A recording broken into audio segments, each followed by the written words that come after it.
नमस्कार, मेरा नाम आर्किटेक्ट संदीप कुमार सारस्वत है। मैं आईआईटी रुड़की का ग्रेजुएट हूँ, अपने बैच का गोल्ड मेडलिस्ट हूँ 1997 का।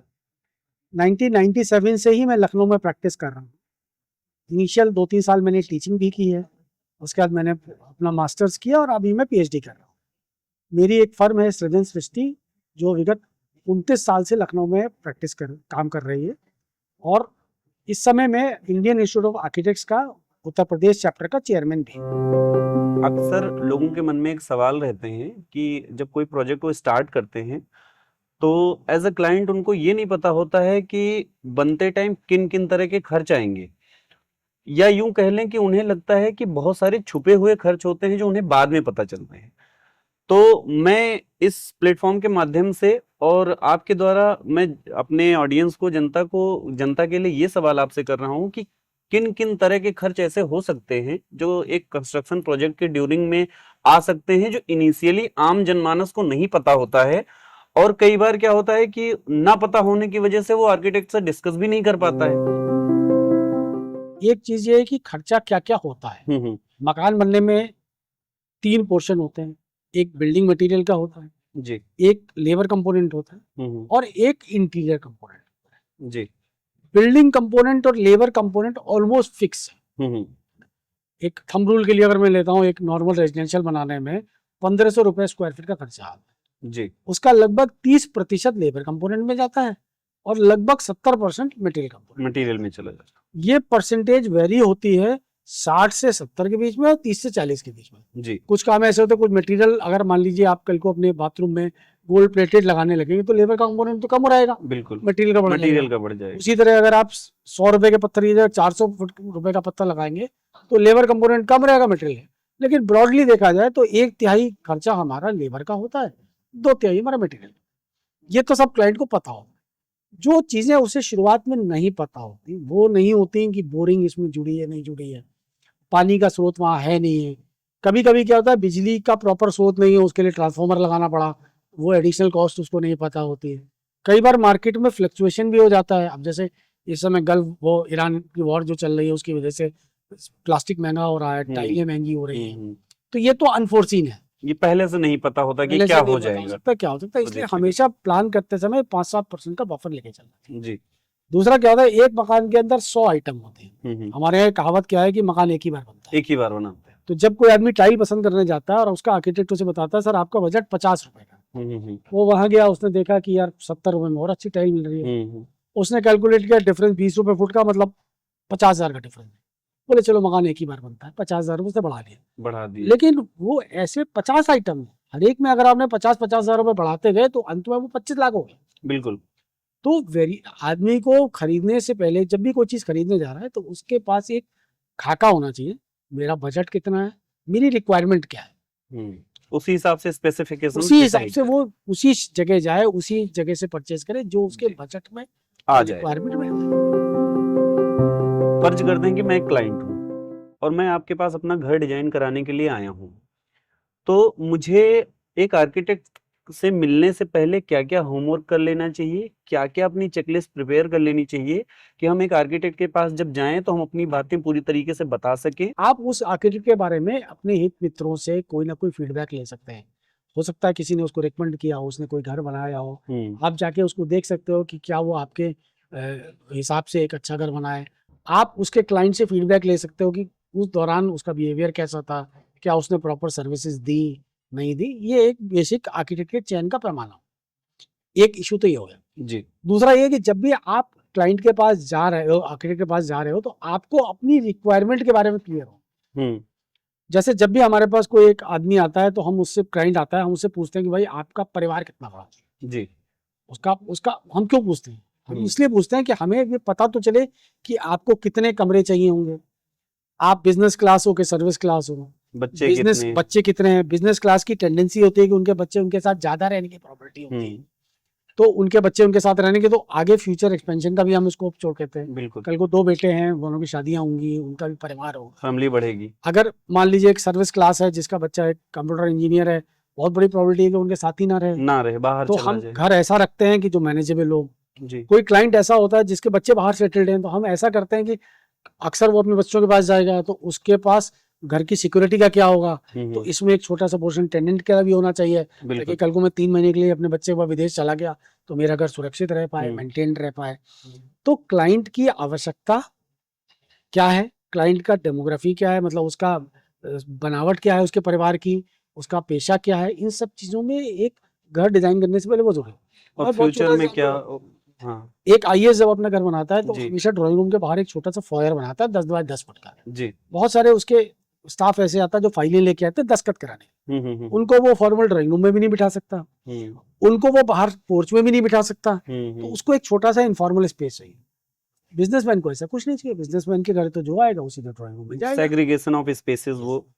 आपके प्रोफेशन के हिसाब से, आपके जी स्टेटस के हिसाब से भी आपके घर के डिजाइन में बहुत सारी चेंजेस आते हैं। शामिल होंगे। आर्किटेक्ट से जब मिलने जाते हैं तो उनको आर्किटेक्ट के बारे में बहुत सारी गलत फहमियां होती हैं जो मार्केट में लोगों से बात करने में या किसी के फीडबैक के द्वारा कि हाँ आर्किटेक्ट ऐसा कर देगा वैसा कर देगा, आपके घर में ओवर चार्ज होगा, पैसा ज़्यादा लगेगा। तो आपको क्या लगता है कि ऐसी गलत फहमियां आम जनता कैसे दूर करे, मतलब या हमारी क्या पहल हो सकती है कि उनके मन में ऐसी गलत फहमियां ना रह जाएं? देखिए, इसमें कमी ना कहीं हम प्रोफेशनल्स की है, जी। और ऐसी गलतफहमी केवल आर्किटेक्ट के बारे में नहीं है। आप अस्पताल जाते हैं, अस्पताल में भी एक जनरल परसेप्शन है कि डॉक्टर आपको लूट लेता है। जी जी आप वकील के पास जाते हैं, उसके बारे में भी परसेप्शन यही होता है। जी। तो होता क्या है कि जो ये सर्विसेज हैं इनका कोई मापदंड नहीं है कि हमें ये देना है और ये लेना है। जी आप कोई सामान खरीदने जाते हैं तो आपके पास एक स्पेसिफिकेशन होते हैं, कितने वॉट का है, कितने उसका है, कितनी बिजली कंज्यूम करेगा, कितनी प्राइस है, आप दो को कंपेयर कर सकते हो। सर्विसेज में आप कंपेयर नहीं कर सकते। नहीं कर आप सकते। भी आर्किटेक्ट है, मैं भी आर्किटेक्ट जी। हूँ। आप कितना अच्छा बनाओगे, मैं कितना अच्छा बनाऊंगा, इसका कोई कंपैरिजन नहीं है, कोई कंपैरिजन नहीं। इसलिए क्लाइंट कंफ्यूज रहता है। इसके दो सबसे अच्छे तरीके होते हैं। एक तरीका ये होता है कि आप उसके पुराने प्रोजेक्ट के बारे में पता फीडबैक करें। लें कि उसने आपको कितनी अच्छी सर्विसेज दी थी। ठीक है।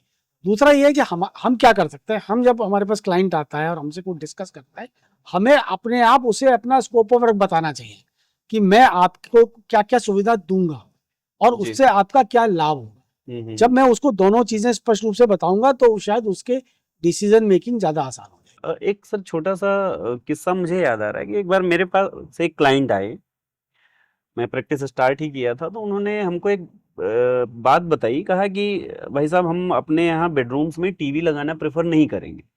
तो हमने उनसे कहा कि मतलब कोई इसका स्पेसिफिक रीजन होगा, तो उन्होंने कहा अगर हम ड्राइंग रूम में अपने टीवी लगा रहे हैं या हम प्रेफर करेंगे हम अपनी लॉबी में टीवी लगाएं, तो एटलीस्ट शाम को टीवी देखने के बहाने ही हमारे घर के सारे लोग इकट्ठा बैठेंगे, और अगर हम सारे बेडरूम्स में टीवी प्लान कर ले रहे हैं तो सब लोग अपने अपने रूम में अपने अपने तरीके से अपना लाइफ जीते हैं, तो एक ही घर में रह के ये महसूस होता है कि सब लोग घर में है ही नहीं, या फिर सब लोग की अपनी इंडिविजुअल लाइफ है।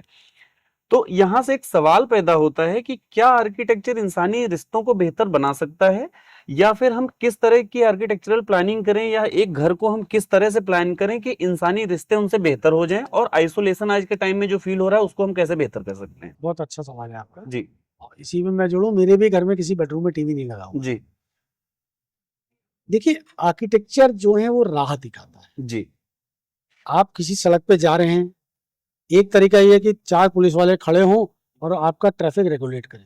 जी दूसरा हो सकता है कि आपने ऐसा चौराहा बना दिया या ऐसा फ्लाईओवर बना दिए जिससे आपको स्वतः ही डायरेक्शन मिल गई कि आपको बाएं मुड़ना है कि आपको दाएं मुड़ना है। दाहिने मुड़ना। दोनों तरीके हैं। आप जी हर चौराहे पे 4 पुलिस वाले खड़े करके गाइड भी कर सकते हैं, तुम बाएं मुड़ो, तुम दाएं मुड़ो, तुम ऊपर से जाओ। और दूसरा ये, आप प्रॉपर संकेतक लगाकर या प्रॉपर इंफ्रास्ट्रक्चर है। तो आर्किटेक्ट का काम ही ये है। आप कल्पना कीजिए, एक बीच में लॉबी है और 4 बेडरूम उसी में खुल रहे हैं। जी आते जाते हर व्यक्ति एक दूसरे से मिल रहा हो, और एक दूसरी डिजाइन है कि जिसमें चारों बेडरूम बाहर के वरांडों में खुल रहे हैं, आप आ रहे हैं या जा रहे हैं, इंटरेक्शन नहीं हो रहा है। जी तो जब आप होटल की डिजाइन करते हैं तो आपके लिए प्राइवेसी इंपॉर्टेंट होती है। कोई बालकनी दूसरी बालकनी में दिखनी नहीं चाहिए, कोई कमरा एक दूसरे में झांकना नहीं। जब आप घर डिजाइन करते हैं तो अलग होता है। मेरी आदत है कि मैं मंदिर को हमेशा ऐसी जगह लोकेट करता हूँ कि घर से निकलते समय भी मैं मंदिर के दर्शन कर सकूं, आते समय भी कर सकूं। जी अब उसी मंदिर को अगर मैं पीछे कहीं कोने में ऊपर बना दूंगा तो क्या मेरे लिए संभव होगा? तो डिजाइन से आप ह्यूमन रिलेशंस को और बेटर बना सकते हैं, इंटरेक्टिव बना सकते हैं, या उनको बिगाड़ सकते हैं। अगर फंक्शंस उनके वैसे नहीं है तो इंटरेक्शन मिनिमल होगा, तो रिलेशन ऑब्वियसली है कि हम रोज इंटरेक्शन नहीं हो रहा है तो Yes. रिलेशन में उतना अच्छी वो नहीं रहेगा, बॉन्डिंग नहीं रहेगी। जो घर है उसका बेसिक काम क्या है? उसका पहले जो बेसिक काम था वो शेल्टर था, अब उसका काम शेल्टर के साथ हैप्पीनेस भी है। हैप्पीनेस अगर होगी तो बीमारियां कम होंगी, आप खुश रहेंगे। तो जो आपने कहा ना कि आपका घर आपको बीमार बना सकता है, बिल्कुल बना। देखिए ह्यूमन बॉडी कभी भी गुफा के अंदर पैदा नहीं होती, हम सब लोग ओपन मैदान में रहते थे। किसी भी थ्योरी को मान लीजिए, डार्विन की, चार्ल्स डॉर्विन की, तो हम सब पहले जंगलों में रहते थे, धीरे धीरे हमने बस्तियां बनाई, शहर बनाए, आ गए।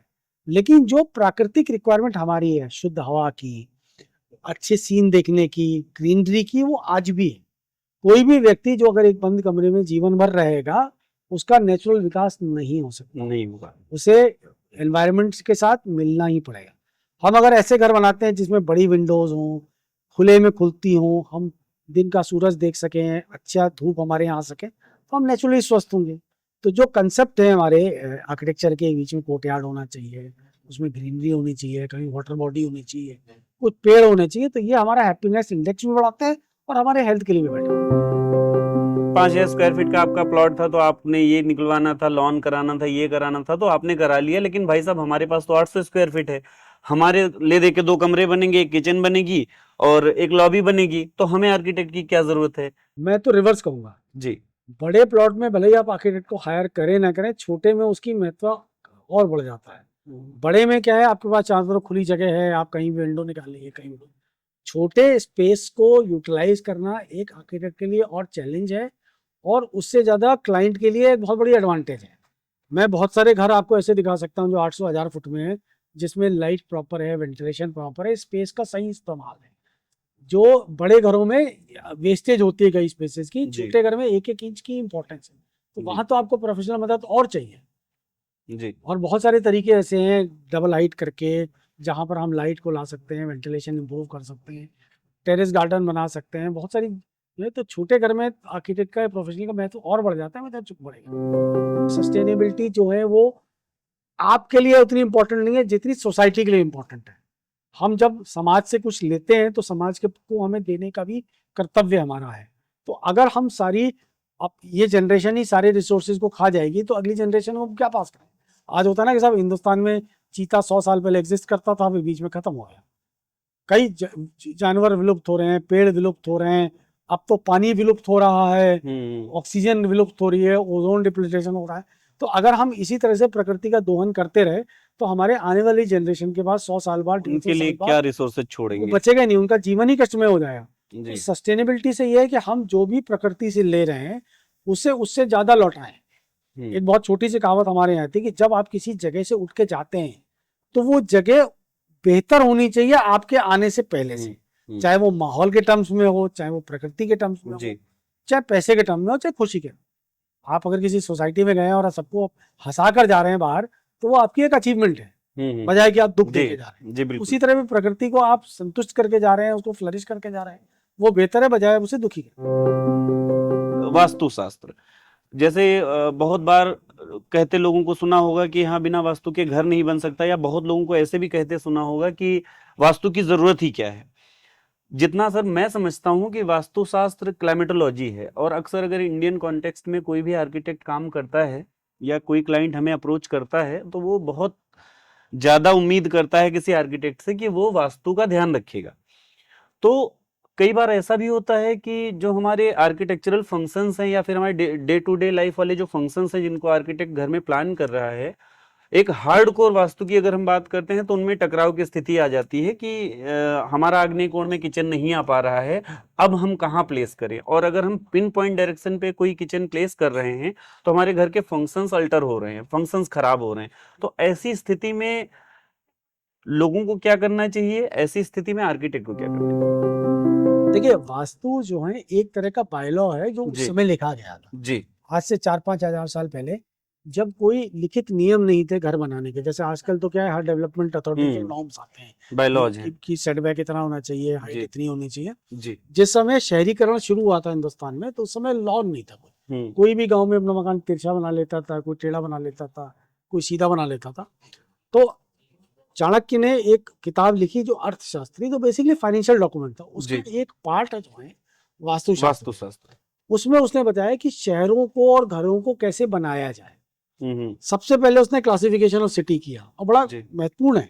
उसके अंदर उसने आइडेंटिफाई किया डिफेंस सिटीज को, नाम दिए उसने। जी। उसने दिया डिफेंस चित्तौड़गढ़, उसने दिया कंधार, उसने रिलीजियस सिटी बनाए को डिस्क्रिप्शन दिया मथुरा, काशी। उसने एडमिनिस्ट्रेटिव सिटी बताए मगध। उसने एजुकेशनल सिटी बताए नालंदा, तक्षशिला। उसने बिजनेस सिटीज बताए सूरत। ये सब वास्तुशास्त्र में मेंशन है जी। और हर शहर की प्लानिंग उसने उसी हिसाब से की। उसी हिसाब से। जैसे डिफेंस सिटी में क्या होता है, सबसे बीच में वाटर बॉडी होती है क्योंकि पानी सबसे महत्वपूर्ण है। जी। उसके राज प्रसाद और मंदिर होते हैं, उसके जनता होती है, उसके किला होता है बाहर। आज भी आप देखिए, अगर आप नैनीताल में या पहाड़ पर जाएंगे तो साउथ फेसिंग घर सबसे अच्छे हैं जी। यहाँ पर नॉर्थ फेसिंग घर सबसे अच्छे हैं, सबसे क्योंकि अच्छे हैं। यहाँ का क्लाइमेट क्लाइमेट गर्म है, वहाँ का क्लाइमेट ठंडा है। बिल्कुल। तो वास्तुशास्त्र एक मिक्सचर है क्लाइमेटोलॉजी आपके क्लाइमेट का, जी। ज्योग्राफी का और कल्चर का।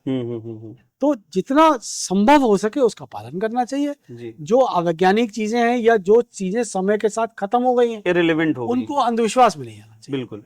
मतलब मोर और लेस हमें कॉन्टेक्स्ट भी देखना चाहिए कि हम किस क्लाइमेट में रह रहे हैं। अगर हमारे यहाँ नॉर्थ वेस्ट से प्रिवेलिंग विंड नहीं आ रही है तो कोई मतलब नहीं है कि आप वहाँ पे अगर कह रहे आपके ईस्ट में एक मल्टी स्टोरी बिल्डिंग खड़ी है और आप उधर विंडो खोल रहे हैं, विंडो खोल रहे तो हैं, वो फायदा नहीं है। हाँ, वहां से सन आप कैटर नहीं कर पा रहे हैं और आप कह रहे हैं कि आग्नेय कोण में किचन बनाएंगे तो उसका लाभ मिलेगा। क्या क्या बेसिक बातें हों जो आम जनमानस, आम जनता इस बात का ख्याल रखे कि घर बनाने से पहले किस तरह के प्लॉट खरीदें?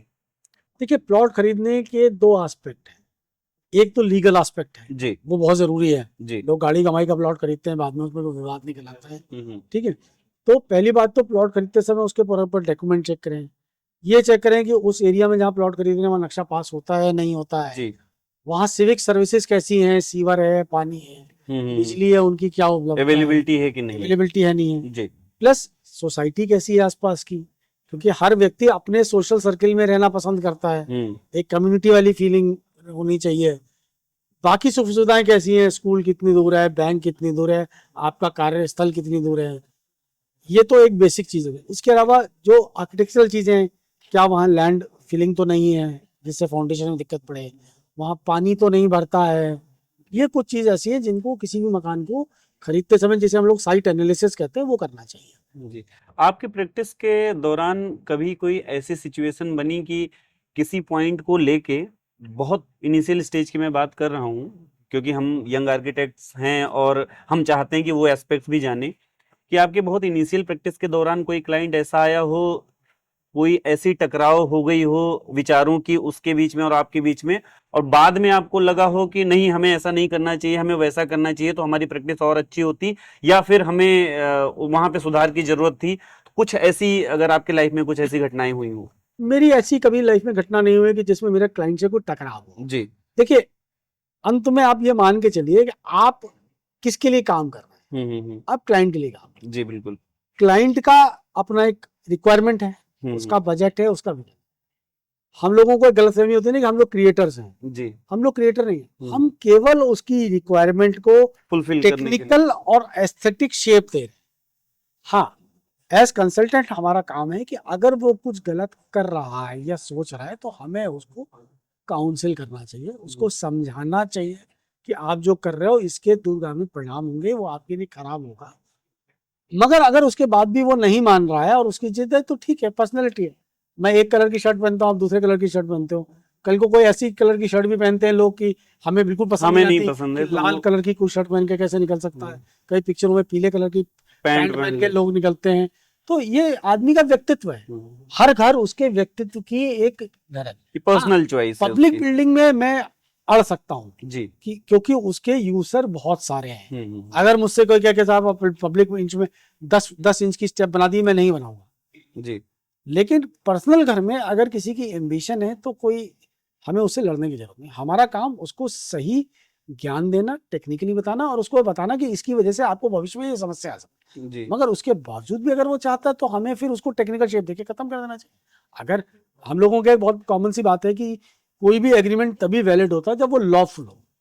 मैं आपसे ये एग्रीमेंट करूं कि मैं किसी की हत्या करके आपको लाभ पहुंचाऊंगा, तो ऐसा एग्रीमेंट की लॉ में कोई हो नहीं। जी उसी तरह से अगर वो कोई ऐसा काम कर रहा है जिससे ओवरऑल सोसाइटी का लॉस हो रहा है, देश का नुकसान हो रहा है, तब आपको सोचना पड़ेगा। अगर वो कोई ऐसी उसकी डिमांड है जो ठीक है आपके हिसाब से उचित नहीं है, लेकिन उसके हिसाब से उचित है, तो उसे पालन करने में कोई बुराई नहीं है। बहुत सारे क्लाइंट होते हैं जिनको स्विमिंग पूल चाहिए, किसी को नहीं चाहिए, किसी को टेरेस गार्डन अच्छा लगता है, किसी को बहुत खराब लगता है, जी किसी को अटैच इंडियन सीट अच्छी लगती है, किसी को अभी भी नहीं लगती। ये व्यक्तिगत चुनाव है ये आदमी का व्यक्तिगत कि चुनाव है, किस तो तरह रहना से। उसी को है, जी बिल्कुल। हमको आपको नहीं रहना। हाँ, अगर हम ये देख रहे हैं कि इस चीजों से भविष्य में दिक्कत आएगी, तो हमारा काम है कि हम उसको गाइड करें, जी लेकिन अपनी मर्जी थोपना हमारा काम नहीं है। जी हमें हर दिशा में उसको बताते रहना कि सर आप ये गलत कर रहे हो, ये मत करो, ये अच्छा नहीं लगेगा, ये आपको नुकसानदायक होगा। आपको मैं बहुत छोटा सा एग्जाम्पल कॉल करता हूँ। जब जी हम गाड़ी में गूगल मैप लगाते हो और कहीं जाते हो, हम्म, तो गूगल आपको बताता है कि आगे से आप दाहिने मुड़ जाइए, जी आप नहीं मुड़े, आप जी सीधे निकल गए। तो हम्म, गूगल क्या करता है, फिर आपको एक ऑल्टरनेटिव रास्ता बनाता है कि आपने अभी ये गलत रास्ता ले लिया, ले लिया, अब आप आगे यहाँ से फिर दाहिने मुड़ होके जाइए, फिर भी आप नहीं मुड़े, जी आप उसकी कोई बात नहीं मान रहे हो, वो चलता। लेकिन क्या गूगल आप पे चिल्लाने लगता है कि तुम मेरी बात नहीं मान रहे हो, मैं आगे बताऊंगा नहीं, मैं छोड़ के जा रहा हूँ, मैं बंद कर दे रहा हूँ सिस्टम? ऑल्टरनेटिव्स देता रहता है। उसका काम है आपको गाइड करते रहना, जी मानना न मानना आपका काम है। जी उसी तरह कंसल्टेंट का काम है कि हमारे पास जो नॉलेज है, हम उससे अपने क्लाइंट का बेहतरी चाहेंगे और उसे हमेशा सही सलाह देंगे। जी। मानना न मानना उसका काम है, हम एनफोर्स नहीं कर सकते। अगर कोई स्टेप गलत हो गया तो हम ये कहना नहीं स्टार्ट कर देंगे हमने कहा था आपने नहीं माना, हम ये करेंगे कि अब यहाँ से हम क्या कर हम सकते ट्रैक दे सकेंगे। हैं। जी सर आपने हमारे मना करने के बावजूद भी इसको किया, लेकिन जी। अब इसको सुधारने का एक और तरीका एक है और हमारे तरीका पास, है, बिल्कुल। है ना। जी हम ये नहीं कहेंगे सब आपकी कोई गलती नहीं है, हाँ। उसे पता होना चाहिए उसने गलती की है, जी लेकिन हम रूड नहीं होंगे। हाँ, हम उसे हमेशा पॉजिटिव सजेशन देंगे कि सर ठीक है, पोलाइटली अब उसको। हो गया, जो गलती होनी थी सर, अब आपको नहीं समझ में आई, लेकिन अब इसको सुधारने का एक और तरीका है। जी, कि आप उन चीजों को बताएं कि एक रेसिडेंस के लेवल पे अगर प्रोजेक्ट मैनेजमेंट कंसल्टेंसी किसी आर्किटेक्ट को स्टार्ट करनी है तो फर्स्ट स्टेप्स क्या होंगे और किस तरह वो अपने क्लाइंट को कन्विंस करे, किस तरह वो अपने क्लाइंट को ये बताए कि प्रोजेक्ट मैनेजमेंट कंसल्टेंसी के थ्रू आपका प्रोजेक्ट और एफिशिएंट तरीके से हो सकता है, बजट फ्रेंडली हो सकता है और कितना अच्छे से आप चीजों को प्लान कर सकते हैं। देखिए, किसी भी व्यक्ति को किसी चीज के लिए कन्विंस करने से पहले इंपॉर्टेंट ये होता है कि हम उस चीज को समझें कि उस चीज की डिमांड क्या है, जी उसमें करना क्या है। जी जैसा कि देता है प्रोजेक्ट मैनेजमेंट कंसल्टेंसी से कि हमें अपने उस प्रोजेक्ट को मैनेज करना है। डिजाइन तो आर्किटेक्ट उसको ऑलरेडी कर ही रहा है, अब मैनेजमेंट में क्या बचा है? मैनेजमेंट बटे दो अलग पोर्शन, एक कॉन्ट्रैक्टर, कॉन्ट्रैक्टर का मतलब उसकी क्वालिटी, रेट और टाइमलाइन, जी और मटेरियल, बिल्कुल। मटेरियल किस टाइप का होगा और कहाँ से आएगा और क्या बाजी रहेगा। जी तो कोई भी आर्किटेक्ट जो एक्चुअली अपने क्लाइंट को कॉन्ट्रैक्टर सजेस्ट कर रहा है, कॉन्ट्रैक्टर को मॉनिटर कर रहा है, सामान खरीदने में मदद कर रहा है, वो एक तरह से अनऑर्गेनाइज पीएमसी तो कर ही रहा है। बिल्कुल। यहाँ एफर्ट है कि वो अपनी पूरी जिम्मेदारी से उसको पीएमसी करे और ऑर्गेनाइज करे। जी वो सलाह देने का पैसा ले और उसकी जिम्मेदारी भी निर्धारित हो। कई बार ऐसा होता है कि सर हमने तो आपसे कह दिया, आप वहां से ले लीजिए, अब हम रिस्पॉन्सिबल थोड़ी हैं उसके।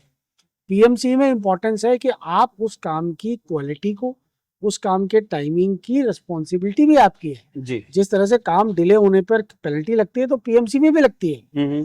तो पीएमसी का बेसिक काम क्या है? अपने क्लाइंट की मदद करना। मदद कैसे करना? कल को कॉन्ट्रैक्टर का बिल आता है और उस बिल में इतने आइटम होते हैं कि क्लाइंट चाह के भी उनको वेरीफाई नहीं कर सकता। उसे नहीं पता कि इसका रनिंग फिट में नपती है, स्क्वायर फिट में नपती है। तो टेक्निकल नॉलेज नहीं है। तो पीएमसी का कार्य है अपने क्लाइंट की मदद करना।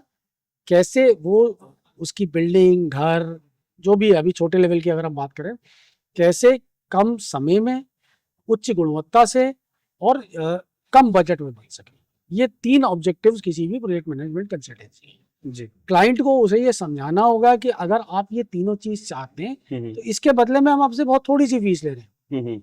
जैसे मैं आपको बताता हूँ, अगर एक स्ट्रक्चरल इंजीनियर पूरी बिल्डिंग में 2% सरिया बचा लेता है जी तो उसकी अपनी कॉस्ट तो उसमें निकल आती है। और अगर कहीं उसने 5% बचा लिया तो क्लाइंट का 3% का फायदा हो गया। बिल्कुल। लेकिन ये चीजें ऐसी हैं जो इनडायरेक्ट बेनिफिट होती है, क्लाइंट को पता नहीं चलता कि हमको ये बेनिफिट मिल रहा है। तो हमारा काम ये है, आपका काम ये है कि हम क्लाइंट को समझाएं कि पीएमसी करने से आपको एक्चुअली लाभ होगा, तभी हमको बजट फ्रेंडली आपका बजट प्रोजेक्ट फ्रेंडली, या घर बन टाइम भी अपने आप में बहुत पैसा है। जी अगर कोई एक प्रोजेक्ट अपनी ड्यूरेशन से आधे टाइम में पूरा होता है तो उसकी जो आधे टाइम की जो ब्याज है, जो उसकी किस्त है, वो सब भी इम्पोर्टेंट होती है। या फिर जो हम बनने लोग के बाद जो उपयोग है जब उसका। बनने के बाद जो जी उपयोग है वो बहुत इम्पोर्टेंट है। जी।